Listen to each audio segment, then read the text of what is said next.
ఈరోజు కేటీఆర్ గారు ప్రెస్ మీట్లో చాలా స్పష్టంగా చెప్తున్నారు. ఇదే అంశాన్ని నిన్న బీజేపీ మాజీ ఎమ్మెల్యే రఘునందన్ గారు కూడా ఈ 4 పేర్లతోనే రేజ్ చేశారు. ఆయన కూడా అదే అంటున్నారు. ఇవాళ కేటీఆర్ గారు కూడా చాలా స్పష్టంగా దాన్ని చెప్పడం వాళ్ళ వాదనకు ఒక బలం అనేది వచ్చింది. అంటే కేవలం ట్యాపింగ్ కేసులో కేసీఆరే ఎందుకు, అప్పుడులోని ఆఫీసర్లు ఎందుకు క్వశ్చన్ చేయలేదు?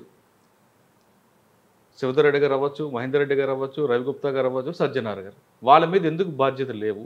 అదే ఆఫీసర్లు అప్పట్లో మా దగ్గర ఉన్నారు, ఇప్పుడు మీ దగ్గర ఉన్నారు కదా అన్నది క్వశ్చన్ వచ్చింది. దాన్ని మనం ఏ విధంగా అర్థం చేసుకోవచ్చు? అంటే ఇది ఒక రాజకీయంగా మలుపు తిప్పుదామనా, లేదు ఈ కేసును పక్కదో పట్టిద్దామని అనుకోవచ్చు? కేసును పక్కదారి పట్టేయడం ఆయన చేతిలో లేదు. ఇప్పుడు వాళ్ళ కేసు పెట్టాలని సీరియస్గా ప్రభుత్వం నిర్ణయం తీసుకున్నప్పుడు దాని మూలాల్లోకి వెళ్ళాల్సి వస్తుంది. నాకు తెలిసినంత వరకు ఎమర్జెన్సీ కాలం నుంచి కూడా నా ఊహకు అందినంత వరకు ఫోన్ ట్యాపింగ్ అనేది చేయని ప్రధానమంత్రి కానీ ముఖ్యమంత్రి కానీ భారతదేశంలో లేరు. ఎమర్జెన్సీ ముందు 1975లో స్టార్ట్ అయిందే దాని నుంచి కదా, దాని నుంచే ఇందిరాగాంధీ టైం నుంచి. అంటే నేను కూడా ఆ టైంలో గ్రాడ్యుయేషన్, అప్పుడు నేను విన్నాను. తర్వాత అదే ఇప్పుడు ఈ ఫోన్ ట్యాపింగ్ల వల్ల అమెరికా ప్రభుత్వం కూడా కూలిపోయింది, వాటర్ గేట్ కుంభకోణం ఇట్లాంటివి. ఇక్కడ మన పక్కన కర్ణాటక రామకృష్ణ హెగ్డే కూడా. అయితే ఫోన్ ట్యాపింగ్ అనేది సర్వసాధారణం. అయితే చట్టం ఉంది, ఇండియన్ టెలిగ్రాఫ్ యాక్ట్ కానీ తర్వాత కొన్ని స్పెషల్ గైడ్ లైన్స్ కానీ ఉన్నాయి. ఫోన్ ట్యాపింగ్ సార్ మీకు తెలియదు కాదు, ఇది కేవలం అన్లాఫుల్ యాక్ట్ వాళ్ళకి వాళ్ళకి వర్తిస్తుంది, పొలిటీషియన్స్ కి తర్వాత బిజినెస్ మ్యాన్ కి వర్తించదు. అయితే ఇప్పుడు ముఖ్యమంత్రి గారు ఒకవేళ చెప్పినా కూడా, ఒకవేళ ఫోన్ ట్యాపింగ్ చేయమని చెప్పారే అనుకుందాం, అధికారులు శాశ్వతంగా ఉండేవాళ్ళు, రిటైర్మెంట్ అయ్యేదాకా ఉండేవాళ్ళు అధికారులు. వాళ్ళకు ఉండే ప్రమాణాలు వాళ్ళకు ఉండాలి.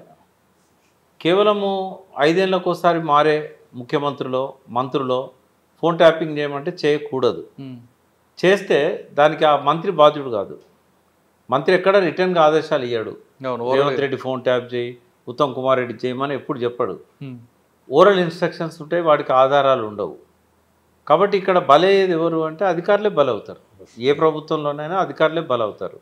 కేసు పెట్టాల్సి వస్తే ఫస్ట్ పెట్టాల్సింది అధికారుల మీద, తర్వాత ఈ నలుగురితో పాటు హోమ్ సెక్రటరీ కూడా బాధ్యుడు అవుతాడు. అదే ఆయన అప్పుడు రవిగుప్తా గారు హోమ్ సెక్రటరీ ఉన్నారు అప్పుడు. సో ఆయన కూడా బాధ్యుడు అవుతారు. అంటే ఫస్ట్ ఇప్పుడు మనం ఎగ్జాంపుల్ రాజశేఖర రెడ్డి గారు గవర్నమెంట్లో ఆదేశాలు ఇచ్చిన రాజశేఖర రెడ్డి గారు చనిపోయారు. బట్ కేవీపీ గారు సంతకం పెట్టడం మేము పెట్టామని చెప్పినా కేవీపీ మీద కేసు లేదు. కేసు అయిన శ్రీలక్ష్మి మీద, బీపీ ఆచార్య మీద. నాకు తెలిసి వాళ్ళిద్దరు చాలా బెస్ట్ ఆఫీసర్స్. వాళ్ళ సర్వీస్ అంతా కూడా ఎప్పుడు కరప్షన్ అలిగేషన్స్ లేని ఆఫీసర్స్ వాళ్ళు. అటువంటి వాళ్ళు జైల్లో ఉన్నారు నెలల తరబడి. అంటే అధికారులే ఇక్కడ బలవుతారు. కాబట్టి అధికారులు కూడా అసెప్ట్ చేసుకోవాలి. వాళ్ళు ట్యాప్ చేయమన్నంత మాత్రాన ఐఎస్ఐఎస్ వాళ్ళే ట్యాప్ చేయొచ్చు. నక్సలైట్ ఎన్ఐఏ వాళ్ళు కనుక రికమెండ్ చేస్తే నక్సలైట్స్ కూడా ట్యాప్ చేయొచ్చు. ఇక రౌడీ షీటర్స్ ఎవరైనా ఉంటే కూడా చేయొచ్చు. ఎందుకంటే టు ప్రివెంట్ ద క్రైమ్. ఏదైనా కూడా పర్మిషన్ తీసుకోవాలి. 6 నెలలకు ఒకసారి దాన్ని మళ్ళీ రెన్యువల్ చేయాల్సి ఉంటుంది. ఏది జరగకుండా ఇష్టారాజ్యంగా నడిచిపోయింది. అంటే ఈరోజు కేటీఆర్ గారు అన్న మాటలు ప్రకారం చూస్తే ఆ నలుగురికి బాధ్యత చేయాలనుకుంటున్నారు. అంటే ఆ నలుగురైనా ఇంకెవరైనా ఐజీలు ఉన్నారా? ఎందుకంటే శివధర్ రెడ్డి గారు రిటైర్ అయ్యారు, వాళ్ళ నుంచి ఆ బాధ్యతల నుంచి తప్పుకున్నారు ఆయన కొంతకాలం తర్వాత. బట్ ఎక్కువ కాలం ఉన్నది అంటే తప్పుకున్నారో ఎక్కువ కాలం ఉన్నది ఆయన కాదు. ఆయన ఫస్ట్ 2 ఇయర్సే ఉన్నాడు. ఆ నైమ్ ఇన్సిడెంట్ తర్వాత ఆయన అక్కడి నుంచి. అయితే ఎవరు తర్వాత వచ్చిన బాధ్యులు ఎవరు? ప్రభాకర్ రావు ఆయనకు మధ్యలో కూడా ఇంకొక అతను అన్నాడు, నవీన్ చంద్ ఉన్నారు. బట్ ఎప్పటి నుంచి ఎప్పటిదాకా జరిగింది ఇది ఈ ఫోన్ ట్యాపింగ్? ఆ కాలానికి సంబంధించి హోమ్ సెక్రటరీగా రవిగుప్తానే ఉన్నాడా, బుర్ర వెంకటేశం ఒకసారి ఉన్నాడు, ఇంకెవరో ఉన్నారు, ఒక ఐపీఎస్ ఒక అతను ఉండే. వీళ్ళందరూ కూడా అందులో అవుతారు. నలుగురే ఎట్లా అవుతారు? ఈ మొత్తం 9.5 కాలంలో ఈ నలుగురి బాధ్యతలలో కనీసం ఒక 10-12 మంది. కేటీఆర్ గారు 4 పేర్లు ఎందుకు మాట్లాడారు అంటే ఎగ్జాంపుల్ చెప్పాడు. ఆయన డీజీపీగా మహేందర్ రెడ్డి తర్వాత వచ్చాడు, అప్పుడు ఆయన సిటీ కమిషనర్ ఉండే. మరి అంతకుముందు ఉన్న డీజీపీ అనురాగ్ శర్మ కూడా ఉన్నాడు కదా శివధర్ రెడ్డి గారు ఉన్నప్పుడు. వీళ్ళందరూ కూడా వస్తారు కదా. టోటల్ 10-12 మంది. సీఎం గారు ఆదేశాల మేరకు చేశారు, అధికారుల బాధ్యులు కారా అంటూ కేటీఆర్ గారు ప్రకటించారు, రైట్? కానీ వాళ్ళని ఎందుకు చేయాలండి? డీజీపీకి ఏం సంబంధం, ప్రిన్సిపల్ సెక్రటరీ హోమ్కి ఏం సంబంధం, ఎస్ఏబీ ఇన్ఛార్జ్కి ఏం సంబంధం? అంటే యాజ్ పర్ టెలిగ్రాఫ్ యాక్ట్ ప్రకారంగా వాళ్ళంతా నేరస్తులు అవుతారు ఒకవేళ అది ప్రూవ్ అయితే. నిజంగానే ఫోన్ ట్యాపింగ్ చేశారు అనే ఆధారాలు దొరికితే. బట్ నాకు తెలిసి ఏ ఆధారం కూడా ఉండదు. అటువంటప్పుడు ఇది కేవలం పార్లమెంట్ ఎన్నికల్లో రాజకీయ లబ్ధి పొందడానికి జరుగుతున్న డ్రామా అని అనుకోవచ్చు. అంటే కొంతమంది ఏమంటున్నారంటే SAB plus law and order police రెండు సెపరేట్. ఎస్ఏబి ఇండిపెండెంట్ ఏజెన్సీకి ఉంటుంది, దానికి ఎస్ఆర్ అమౌంట్ ఒక అమౌంట్ ఇస్తారు. ఆ అమౌంట్లోంచి వాళ్ళు ఎక్విప్మెంట్ కొనుక్కునే అధికారం వాళ్ళకు ఉంది. డీజీపీకి చెప్పాలని రూల్ ఉండదు, ప్రిన్సిపల్ సెక్రటరీ హోమ్కి చెప్పాలనే రూల్ ఉండదు. ఒక సెక్షన్. ఇంకో సెక్షన్లో ఒక ఎక్విప్మెంట్ కొనాలనుకుంటే మీరు అన్నట్లుగా ఇంటెలిజెన్స్ డీజీ పర్మిషన్ తీసుకోవాలి, అక్కడ డీజీ పర్మిషన్ వెళ్ళాలి, డీజీ నుంచి హోమ్ సెక్రటరీ ప్రిన్సిపల్ సెక్రటరీకి వెళ్తారు. కానీ ఈ ఎక్విప్మెంట్ టెలిఫోన్ ట్యాపింగ్ కొనడానికి మాత్రం ఎస్ఐబి వాళ్ళు ఇండిపెండెంట్గా కొనుక్కోవచ్చు. కాబట్టి డీజీకి ప్రిన్సిపల్ సెక్రటరీకి సంబంధం ఉండదు అనేది ఒక వాదన. అంటే వాదనలు ఎట్లున్నా కూడా పోలీస్ డిపార్ట్మెంట్లో ఏది జరిగినా కూడా డీజీపీ బాధ్యుడవుతాడు. రైట్, అది కరెక్ట్. కాబట్టి ఆయనకు తెలిసి జరిగినా తెలియక జరిగినా master is liable for the servants mistakes, law of thoughts అంటాం దీన్ని. సో అట్లా ఆయన బాధ్యుడవుతాడు. రెండవది ఏంటంటే హైరార్కీలో హోమ్ సెక్రటరీ పర్మిషన్ లేకుండా జరుగుతున్నప్పుడు ఆయన నియంత్రించాల్సి ఉండే, వార్నింగ్ ఇవ్వాల్సి ఉండే, ఇవ్వనందుకు ఆయన బాధ్యుడు అవుతారు. ఇప్పుడు బయట సమాజంలో నేరం జరుగుతుంటే చూస్తూ నోరెత్తకపోతే అది నేరం కాదు.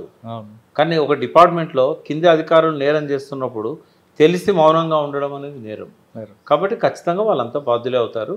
ఇంటెలిజెన్స్ చీఫ్కు సంబంధం ఉందా లేదా అనేది చూసుకోవాలి. ఎందుకంటే ఇంటెలిజెన్స్ చీఫ్ జనరల్గా ముఖ్యమంత్రితో ఉంటూ ఆ వ్యవహారాన్ని ఆయనకు చెప్తూ ఉంటాడు. బట్ ఇది ఒక సపరేట్ డిపార్ట్మెంట్ ఎస్ఐబి. మరి ఎస్ఐబికి ఇంటెలిజెన్స్ చీఫ్ డైరెక్ట్ బాధ్యుడా కాదా అనేది నాకు తెలియదు, పోలీస్ ఆఫీసర్ చెప్పాలి. బట్ అక్కడ సజ్జనార్ ఉన్నాడు కొంతకాలం, దీనికి సపరేట్ టాస్క్ ఫోర్స్ లాగా పెట్టారు. అది పెట్టి సాధారణంగా అప్పుడు రెండు కలుపుదాం క్లబ్ చేద్దామని అరవింద్ గారి టైంలో చూశారు. ఇంటెలిజెన్స్ వేరు, గ్రేహౌండ్స్ వేరు, ఎస్ఐబి వేరు, కౌంటర్ ఇంటెలిజెన్స్ వేరు, 4 ఉంటాయి. పొలిటికల్ ఇంటెలిజెన్స్ వేరేగా ఉంటుంది. ఎస్ఐబికి గ్రేహౌండ్స్కి ఒక కోఆర్డినేషను, ఇంటెలిజెన్స్కి మన కౌంటర్ ఇంటెలిజెన్స్ వేరేగా ఉంటుంది. ఈ 4 ఏజెన్సీలు డిఫరెంట్ అవుతున్నాయి. కాబట్టి మన యాదవ్ గారు డీజీగా ఉన్న టైంలో అరవింద్ గారు ప్రపోజల్ తీసుకొచ్చారు. అందరూ అల్టిమేట్గా చేసేది గవర్నమెంట్ కోసం కాబట్టి కౌంటర్ ఇంటెలిజెన్స్, గ్రేహౌండ్స్ ఈ 3 కలుపుదామని. అక్కడే క్లాష్ వచ్చింది. సరే ఒకసారి దాని గురించి పక్కన పెడితే సర్వేశ్వర రెడ్డి గారు ఉన్నారు. సార్ చెప్పండి సార్, నా ప్రకాష్ గారు చెప్తున్నట్లుగా డీజీ గారు నోటీసులు లేకపోయినా, ఆయనకు సంబంధం లేకపోయినా ఇష్యూ జరుగుతున్నప్పుడు ఆయనకు తెలియకుండా జరిగిందని అంటే ఆయన ఫెయిల్యూర్ అనుకోవాలా, కంట్రిబ్యూషన్ ఆఫ్ నెగ్లిజెన్స్ అనుకోవాలి, ఫెయిల్యూర్ అనుకోవాలి, ఇన్కంపిటెంట్ అనుకోవాలి, ఇన్ఎఫిషియెంట్ అనుకోవాలి, దేనికి పనికిరాడు అనుకోవాలి.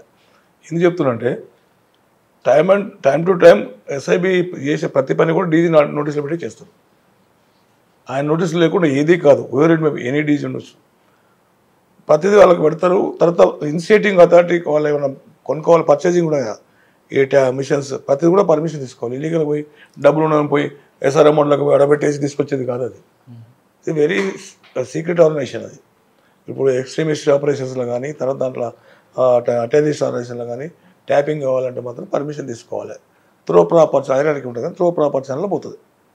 సంతకం పడినప్పుడు ఈ నెంబర్లు ఎవరు చూసుకోరండి, ఓ పీసీసీ నెంబర్, ప్రెసిడెంట్ నెంబరు, మా నా నెంబరు, ప్రకాష్ గారి నెంబరు పెట్టి రాదు కదా. పెట్టింది అనుకో, పంపేటప్పుడు ఒక 5 నిమిషాలు టైం స్పెండ్ చేస్తే ట్రూ కాలర్ పేర్లు వస్తాయి కదా, అంతా కూడా చూసుకోవాలని చేయాల్సిన అవసరం లేదు కదా.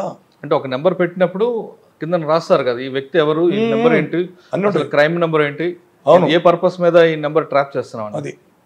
మళ్ళీ రూల్ లేకుండా ఫార్వర్డెడ్ అకౌంట్ పర్మిషన్ రాస్తే ఈయన ఫార్వర్డ్ అయిపోవాల్సింది వెనక్కి, అట్లా ఉండదు. సార్ ఈరోజు కేటీఆర్ గారి మాటల్లో మీరు సమర్థిస్తారా వ్యతిరేకిస్తారా? కేటీఆర్ గారిది ద్వంద్వ వైఖరి కనిపిస్తుంది, డ్యూయల్ స్టేట్మెంట్ లాగా. ఎట్లా అంటే మొన్న అంతకుముందు ఒక పబ్లిక్ మీటింగ్లో మాట్లాడుకుంటూ ఏందా పెద్ద ట్యాపింగా, ఒకటి జరిగి ఉండొచ్చు అని పార్సల్ అడ్మిషన్ చేసి, ఒక పొలిటీషియన్, ఒక లీడరు, దట్టు నాలెడ్జ్ ఉన్న పర్సన్ అట్లా మాట్లాడద్దు కదా వేగంగా. మళ్ళీ దాన్ని మళ్ళీ ఎవరు అడ్వైజ్ చేసినారు, రెక్టిఫై చేసుకున్నారు, ఆయన నేను పొందింది కొట్టుకోమంటే మళ్ళీ ఇప్పుడు ఈ రోజుకి ఇది వీళ్ళు 4 పేర్లు వచ్చినాయి. తర్వాత ఆయన ఇప్పుడు నా ఇల్లీగల్ పనులు నాకేం అవసరం చేయనీకే, నీకేం అవసరం ఉందని మన అట్లా చేస్తారు, ఒకటి చేస్తారని. అంటే ఆయన స్టేట్మెంట్ అంటే ఒక స్టాండర్డ్ లేదు, భయంగా స్టేట్మెంట్ ఉంది, ఇంటెన్షన్ స్టేట్మెంట్ ఉంది. ఈ రెండిట్లో మనం డిఫరెన్షియేట్ చేయడానికి లేదు. అందుగురించి కేటీఆర్ స్టేట్మెంట్ అంత ప్రామాణికం, ఒక విధంగా భయం ఉంది. తర్వాత వీళ్ళు అన్నప్పుడు అంటే ఈయనకు ట్యాపింగ్ తెలుసు అని అడుగుతుంది, దాంట్లో ఎంప్లాయిడ్ మీనింగ్ కనపడుతుంది. ట్యాపింగ్ ఇలా పేర్లు అని చెప్పుకుంటూ వచ్చినట్టే ట్యాపింగ్ చేసినట్లు ఆయనకు నాలెడ్జ్ ఉంది. క్రైమ్ అండ్ క్రిమినల్ నాలెడ్జ్ ఉండి దాన్ని ప్రివెంట్ చేయకపోతే కూడా నేరమే. కరెక్ట్. వాళ్ళ ఫాదర్ అంటే మన కరెక్ట్గా చెప్పలేము కానీ ఒక సోర్స్లో ఏం చెప్తుందంటే ప్రతిపక్ష నాయకులు మూవ్మెంట్ తెలుసుకోవడం అనేది గవర్నమెంట్కి ఉన్న వాళ్ళకి ఒక రైట్ ఉంటుంది. మూవ్మెంట్ కనుక్కోమన్నాం కదని వాళ్ళు ఫోన్లు ట్యాప్ చేయమని చెప్పడం కాదు కదా. ఇప్పుడు అక్కడే ప్రకాష్ గారు చెప్పాడు కదే, వీళ్ళు ఆఫీసర్స్ 5 ఏళ్ళ నుండి వాళ్ళు పోతారు, వీళ్ళు చూసుకోవాలి. ఒకటి చెప్తే కోతి కొబ్బరికాయ చేసి మొత్తం గమ్ములు వేపుకొని కూర్చొని మెడకేసుకున్నాడు పామును. అవసరం అది కాదు కదా.